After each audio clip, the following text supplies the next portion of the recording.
सभी लोग अपना फोन साइलेंट कर देंगे प्लीज। अगर अनुमति हो तो हम 1-2 मिनट में शुरू कर सकते हैं।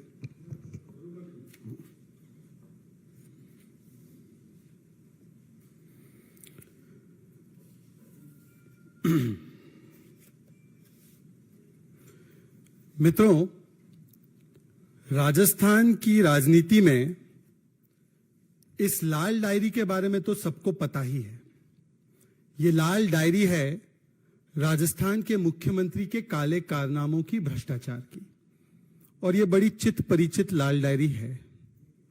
इसके बारे में जब भी बात होती है तो अशोक गहलोत जी बड़ा असहज महसूस करते हैं। पर आज इस लाल डायरी पर नहीं बल्कि एक ब्लैक डिजिटल डायरी लेकर आया हूं राजस्थान के काले करतूतों पर जो हो रहे हैं कानून व्यवस्था के नाम पर। और इस ब्लैक डिजिटल डायरी में वो एक एक प्रमाण है जिस प्रकार से राजस्थान की कानून व्यवस्था को पिछले 4-4.5 साल में अशोक गहलोत जी के रहते हुए ध्वस्त करने का काम किया गया है। और इस ब्लैक डिजिटल डायरी में कल्पना कीजिए कि जिस समय पर, जिस कालखंड में हम लोग बात कर रहे हैं नारी शक्ति को वंदन करने की, हमारी संसद ने नारी शक्ति वंदन अधिनियम पारित किया, महिलाओं को उनका संवैधानिक अधिकार दिलाया। ये केंद्र की नरेंद्र मोदी जी की सरकार कर रही है, उनकी शक्ति को वंदन कर रही है। परंतु जो ब्लैक डिजिटल डायरी में लेकर आया हूं, रेड डायरी करप्शन की, ब्लैक डिजिटल डायरी राजस्थान के कानून व्यवस्था के ध्वस्त होने के प्रमाण की। इस ब्लैक डिजिटल डायरी में मैं आपको ऐसे प्रमाण दिखाने वाला हूं जिससे कि आप विचलित हो जाएंगे और सोचने पर मजबूर हो जाएंगे कि क्या ये राजस्थान है, क्या ये उन जगहों के बारे में बात हो रही है जहां पर महिलाओं का जीना नामुमकिन है। ये तस्वीर है, और माफ करना, ये तस्वीर आज जो आई है, ये तस्वीर आप देखिए गौर से। ब्लैक डिजिटल डायरी में पहली तस्वीर, पहला प्रमाण। आप मुझे पूछेंगे कि क्या ये तस्वीर अफगानिस्तान की है? नहीं, ये तस्वीर अफगानिस्तान की नहीं है। आप मुझे पूछेंगे क्या ये तस्वीर सूडान की है? नहीं, ये तस्वीर सूडान की नहीं है। ये तस्वीर जयपुर जिले में जमवा रामगढ़ की है। और इस तस्वीर में एक महिला के शव को किस प्रकार से दिन दहाड़े अधजला छोड़ दिया गया है सड़कों पर, उसके साथ क्या क्या बर्बरता गुजरी होगी, ये आप कल्पना भी नहीं कर सकते।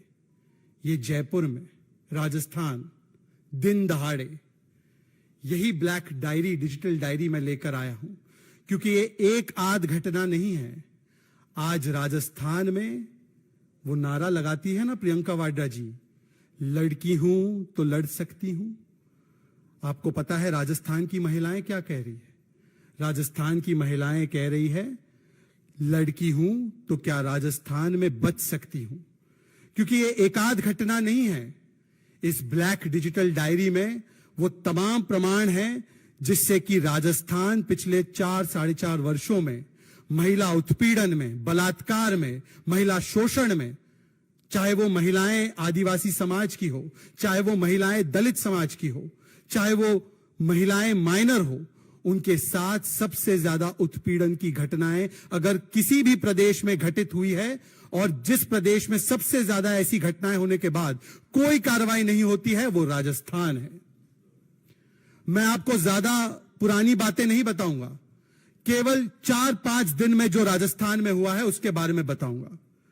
ये तो आज की घटना है, रूह को कंपाने वाली। ये तस्वीर आप सबने देखी है। जयपुर में दिन दहाड़े इस प्रकार से अधजला शव मिलता है। अब मैं आपको दिखाऊंगा एक और तस्वीर। यह 2-3 दिन पुरानी तस्वीर है। यह तस्वीर है सीकर की। सीकर में एक 15 वर्षीय बच्ची खेलती कूदती, शिक्षा प्राप्त करने की जिसकी उम्र है, उस बच्ची के साथ गैंगरेप किया जाता है।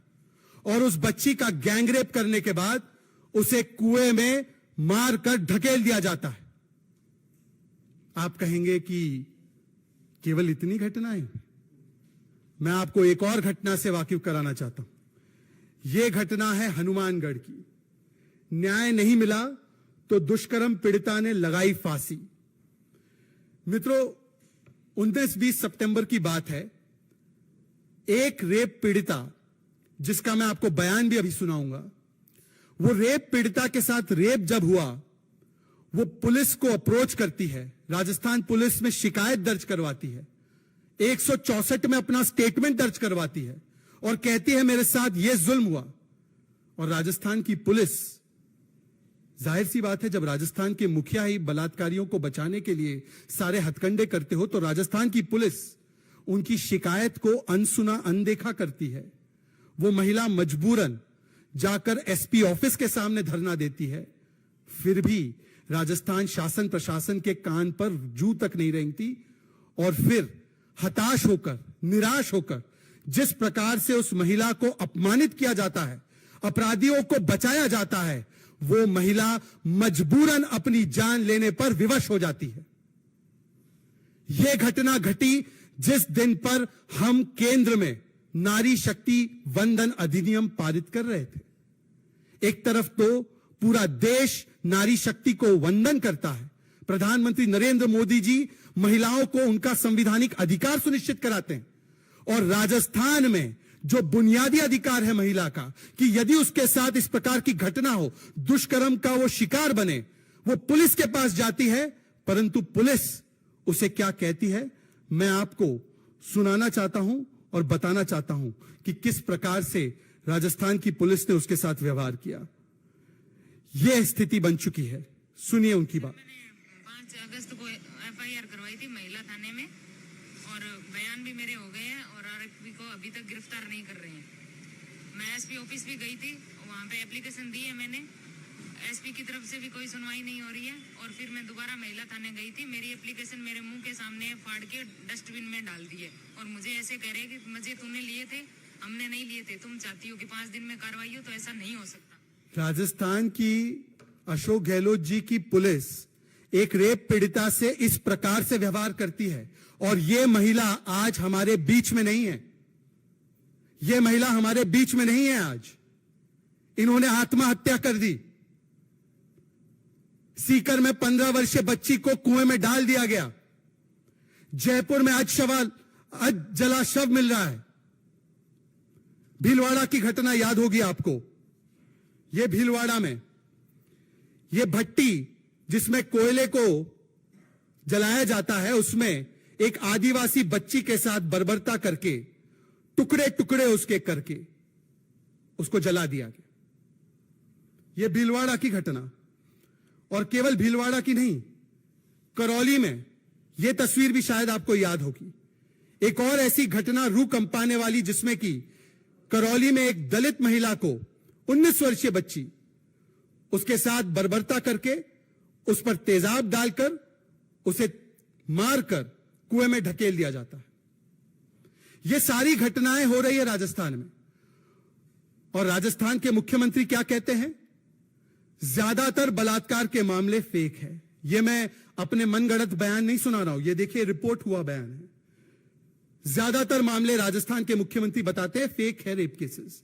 यदि मुख्यमंत्री का ऐसा स्टैंड होगा, यदि कैबिनेट मंत्री शांति धारीवाल कहेंगे कि मर्दों का प्रदेश है, बलात्कार होना लाजमी है, तो राजस्थान की पुलिस क्या न्याय सुनिश्चित करेगी महिलाओं के लिए? क्या दिन दहाड़े जो जयपुर में घटना घटी है वो नहीं घटेगी? आज राजस्थान नंबर 1 हो चुका है। जो सबसे असुरक्षित जिले हैं महिलाओं के लिए देश भर में, 10 में से 8 जिले राजस्थान में है। यह भी एक मीडिया की न्यूज रिपोर्ट में छपा हुआ है। यह इसीलिए मैं आज ये ब्लैक डिजिटल डायरी लाया हूं। रेड डायरी को तो नकारते रहते हैं अशोक गहलोत जी, अब ये ब्लैक डिजिटल डायरी को कैसे निकालेंगे? किस प्रकार से आप आज बात करते हैं कांग्रेस पार्टी के लोग महिला सुरक्षा, महिला सशक्तिकरण को लेकर, बड़े बड़े दावे करते हैं।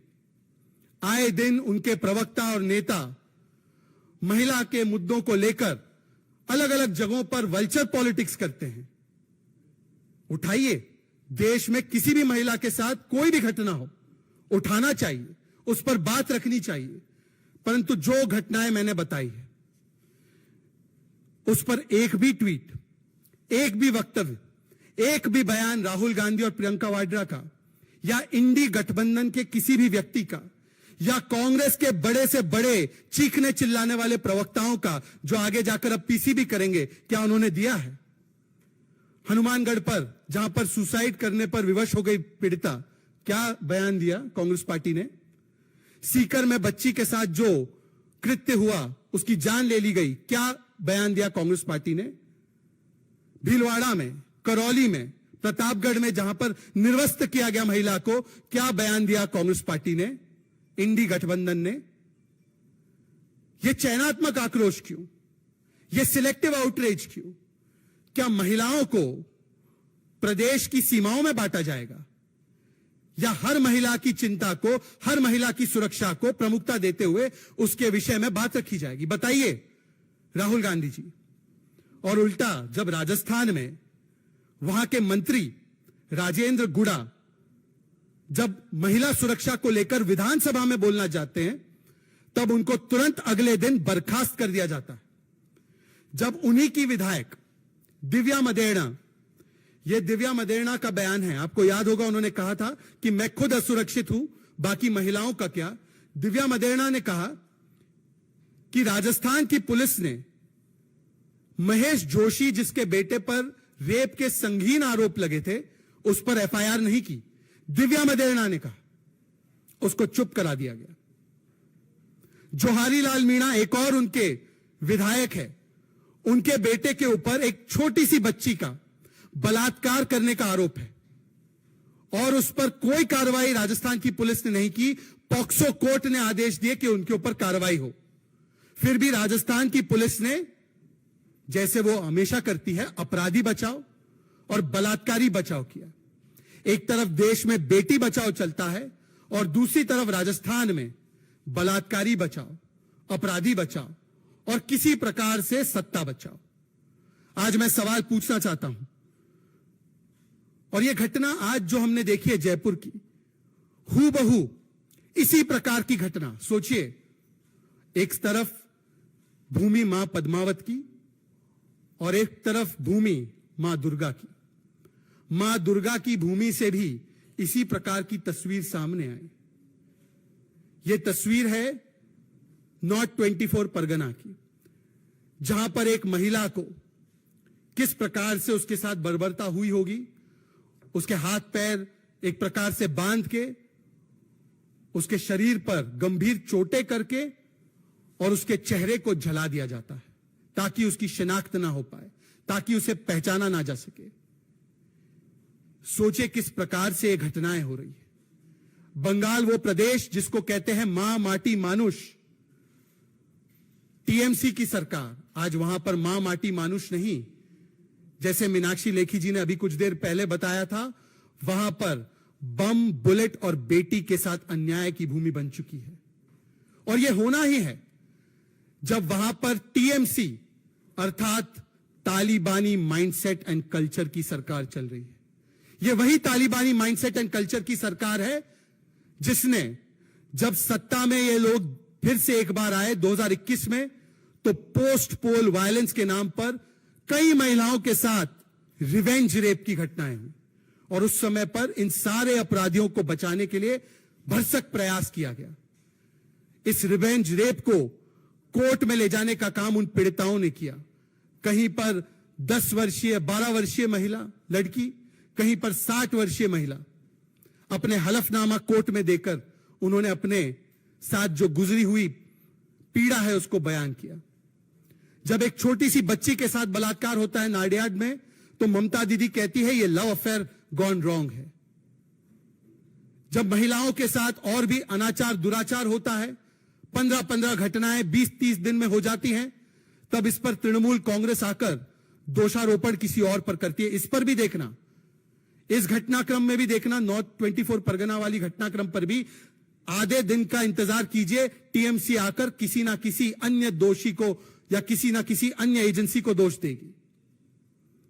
यह उनका हैंडबुक बन चुका है। मालडा में आदिवासी महिलाओं को निर्वस्त्र किया गया, शायद आपको याद होगा वो घटनाक्रम। उस पर जिस प्रकार से टीएमसी की नेत्री ने आकर बयान क्या दिया आपको पता है? उनकी मंत्री है शशि पांजा। सुनिए उनका बयान। कपड़े निकल गए, जितना भी निकला है उसको ये राजनीतिक चश्मा से क्यों देख रहे हैं? मालडा में महिलाएं निर्वस्त्र होती है और उनकी मंत्री आकर उस समय पर कहती है ये कपड़े निकल गए, जितने निकले इसको राजनीतिक चश्मे से क्यों देखना है। कहने का मकसद यह है कि जब मां पद्मावत की जमीन राजस्थान से मां दुर्गा की जमीन पश्चिम बंगाल तक एक के बाद एक रूह कंपाने वाली महिलाओं के खिलाफ उत्पीड़न की, शोषण की, दुराचार की ये घटनाएं लगातार सामने आ रही है, तब राहुल गांधी, प्रियंका वाड्रा, स्वाति मालीवाल, इंडी गठबंधन के सारे नेता ये कहां चले जाते। मुझे बताया जा रहा है कुछ देर बाद इनकी प्रेस कॉन्फ्रेंसेस है अलग अलग विषयों पर। क्या इस पर वो जवाब देंगे या रेप जैसे मुद्दे को भी, महिला सुरक्षा जैसे मुद्दे को भी, महिला उत्पीड़न जैसे मुद्दे को भी केवल वल्चर पॉलिटिक्स और राजनीति का हथियार बनाना है। इसलिए कुछ जगहों पर तो चीख चीख कर बोलना है, विजिट करनी है, राजनीति करनी है, और कुछ जगहों पर पूर्ण तरीके से खामोश रह जाना है। यह चयनात्मक आक्रोश आज बहुत कुछ कहता है, यह चयनात्मक चुप्पी बहुत कुछ कहती है। बहुत बहुत धन्यवाद। अगर किसी के सवाल होंगे इस विषय को लेकर तो कृपया रखिए।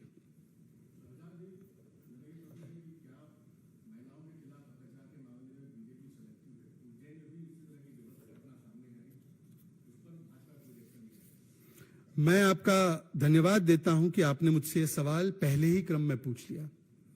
उज्जैन में हमारे मुख्यमंत्री शिवराज सिंह चौहान जी ने न केवल सख्त बयान दिया, न केवल इस पूरे घटनाक्रम का खंडन किया, परंतु आज अभी मैं जो सबसे ताजा रिपोर्ट देखकर आ रहा हूं तो मुख्य आरोपी भी गिरफ्तार हो चुका है, और इसके अलावा अगर कुल मिलाए तो 4 या 5 आरोपी इनको चिन्हित करके तुरंत पकड़ा भी गया है, और सख्ती से, सबसे ज्यादा सख्ती से कार्रवाई होगी ये कहा भी गया है। परंतु मैं पूछना चाहता हूं, जब अशोक गहलोत जी से राजेंद्र गुड़ा सवाल करते हैं कि राजस्थान की महिलाओं का क्या, तो उनको मंत्री पद से हटा दिया जाता है। जब अशोक गहलोत जी से आप जैसे मीडिया कर्मचारी पूछने जाते हैं कि महिलाओं के साथ ये उत्पीड़न हो रहा है राजस्थान में, तो वो कहते हैं ज्यादातर बलात्कार के मामले फेक है। जब आप अशोक गहलोत जी से पूछने जाते हैं कि शांति धारीवाल कहते हैं रेप होना लाजमी है, जायज है क्योंकि मर्दों का प्रदेश है, तो अशोक गहलोत जी कुछ नहीं बोल पाते, उनको मंत्री बनाए रखते हैं और राजेंद्र गुड़ा को तो हटा देते हैं। आज मेरा सवाल है इस मंच से, क्या राहुल गांधी और प्रियंका वाड्रा लड़की हूं, लड़ सकती हूं के बड़े बड़े दावे करती हैं, क्या आज वो जाकर राजस्थान के मुख्यमंत्री से सवाल पूछेंगे, उनका इस्तीफा लेंगे? और बाकी सब छोड़ दीजिए, आज एक और घटना हुई। मध्य प्रदेश की एक कांग्रेस की विधायक है, आपने क्योंकि मध्य प्रदेश का जिक्र किया है, मध्य प्रदेश की कांग्रेस की विधायक नेता कल्पना वर्मा, उन्होंने अपने ही पार्टी के नेता पर दिन दहाड़े उनके साथ अभद्रता करने का आरोप लगाया है। सुनिए।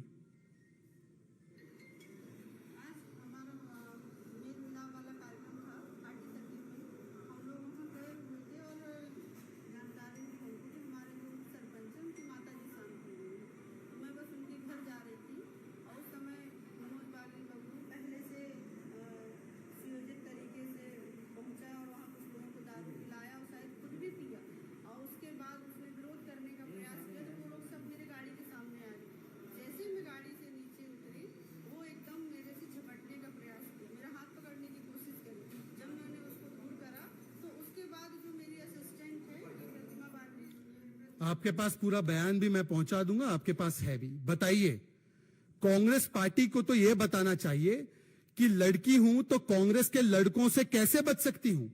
जोहारीलाल मीणा के बेटे बच्ची का बलात्कार करते हैं, महेश जोशी के बेटे बच्ची का बलात्कार करते हैं, यहां पर मध्य प्रदेश में खुद उनकी विधायक जो है वो सुरक्षित नहीं है, दारू के नशे में कांग्रेस के नेता उन पर किस प्रकार से झपट्टा मारते हैं। तो यहां पर तो प्रियंका वाड्रा जी आप बताइए कि लड़की हूं, कांग्रेस के इन लड़कों से कैसे बच सकती हूं? जी,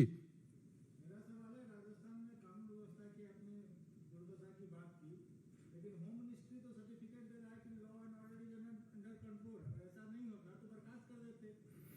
यदि ऐसा है कि अगर आपको लगता है कि जिस प्रदेश में दिन दहाड़े पुलिस की सुरक्षा मांगने के बावजूद पुलिस एक व्यक्ति को सुरक्षा ना दे और सरेआम उसका गला काटा जाए, जैसे हम देखते हैं कि कई जगहों पर जहां आईसिस प्रचलन में है, जहां पर आईसिस का बड़ा दबाव है, वहां पर इस प्रकार की तस्वीरें आप देखते हैं।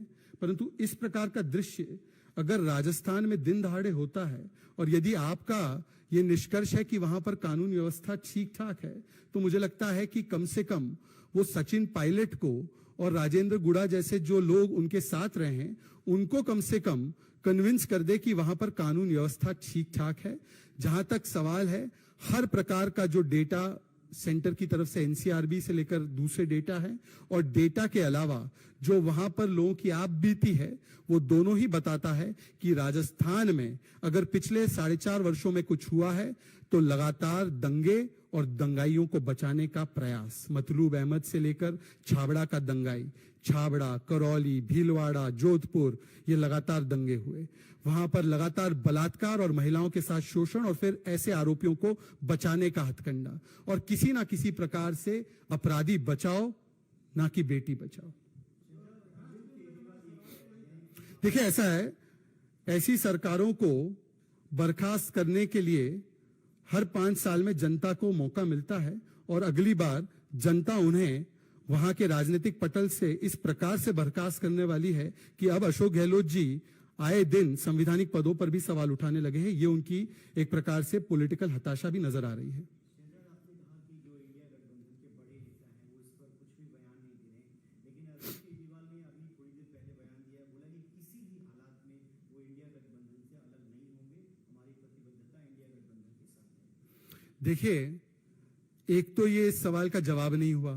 आज मैं स्पेसिफिकली पूछना चाहता हूं, कहीं पर भी देश में महिलाओं के साथ अन्याय हो, आप देश के नागरिक हैं, आप देश की राजनीतिक पार्टी है, आप जरूर अपने आक्रोश को प्रकट कीजिए, जवाबदेही मांगिए, हम तो तैयार हैं। परंतु मुझे बता दीजिए कि राजस्थान में जो 5 घटनाएं मैंने अभी हाल ही की घटनाएं बताई, इससे पहले की घटनाएं नहीं बताई, क्या स्वाति मालीवाल वहां पर पहुंची? क्या संजय सिंह का बयान आया? क्या वहां पर आतिशी जी पहुंची? क्या अरविंद केजरीवाल का बयान आया?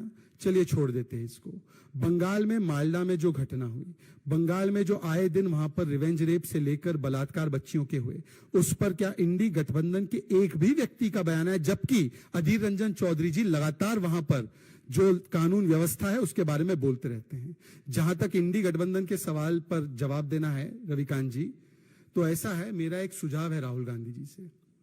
राहुल गांधी जी को भारत जोड़ो यात्रा करने की आवश्यकता नहीं है, भारत तो सरदार पटेल जी ने जोड़ दिया था। राहुल जी जरूर एक इंडी जोड़ो यात्रा निकाले।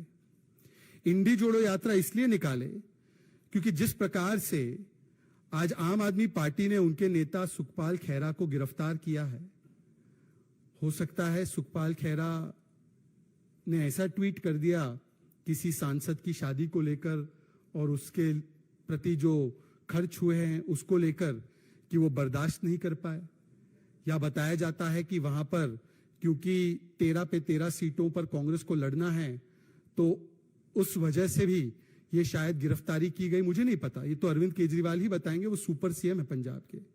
तो पहले आम आदमी पार्टी और कांग्रेस पार्टी को राहुल गांधी जी पंजाब में जोड़े, फिर वहां से निकलते हुए आम आदमी पार्टी और कांग्रेस को दिल्ली में जोड़े, फिर वो जाए पश्चिम बंगाल में जहां पर अधीर रंजन चौधरी कहते हैं Mamata Didi is in Spain, people of Bengal are in pain, तो वो ममता दीदी और कांग्रेस पार्टी को जोड़े। वहां पर ममता दीदी ने वैसे ही ऐलान कर दिया है कि टीएमसी के साथ कोई चुनाव नहीं लड़ना है, लेफ्ट के साथ कोई चुनाव नहीं लड़ना है, तो लेफ्ट और टीएमसी को जोड़े। फिर नीचे आते हुए कर्नाटका में जिस प्रकार से तमिलनाडु बनाम कर्नाटका लगातार नदी के पानी को लेकर चल रहा है, वहां पर कर्नाटका के सीएम और तमिलनाडु के सीएम को जोड़े। थोड़ा और दक्षिण जाएंगे तो वहां पर अभी एक आदेश जारी हुआ है कि राहुल गांधी को वायनाड से नहीं लड़ना चाहिए, तो कम से कम वहां जाकर लेफ्ट और कांग्रेस को जोड़े।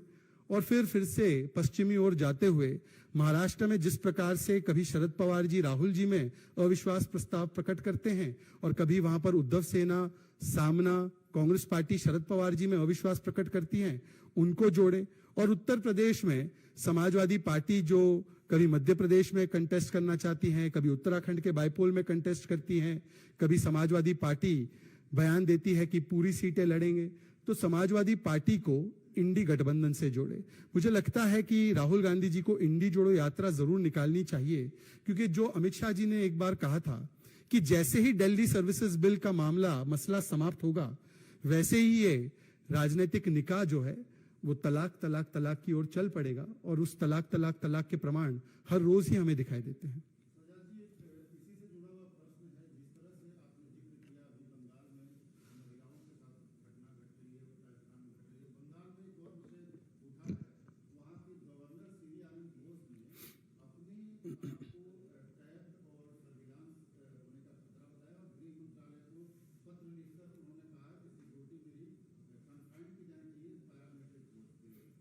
देखिए, ये विषय मेरे संज्ञान में नहीं है, मैं आप ही के माध्यम से इस विषय पर मुझे जानकारी मिली है, परंतु जो पुराना इतिहास देखेंगे, पश्चिम बंगाल की सरकार ने कभी भी संविधान का और संवैधानिक पदों पर बैठे हुए व्यक्तियों का सम्मान ठीक से किया हो, मुझे याद नहीं आता।